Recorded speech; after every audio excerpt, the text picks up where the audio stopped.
Ciao, sono Stefano Spangaro, sono un velista e oggi vi spiegherò cosa fare in caso di arresto cardiaco. La prima cosa da fare è chiamare il 118 o attraverso il VHF sul canale 16.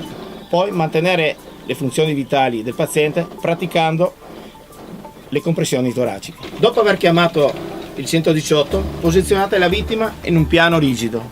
Lo sistemate in modo che sia disteso, prendete le braccia dritte, vi mettete al centro del torace e create delle compressioni forti, decise, 2 compressioni al secondo, senza paura di far male al paziente. Le compressioni vanno eseguite fino all'arrivo dei soccorsi e se siete più di una persona avvitate il cambio ogni 2 minuti in modo da poter riposare e continuare fino alla fine. Un consiglio? Fatevi un corso di rianimazione cardiopolmonare.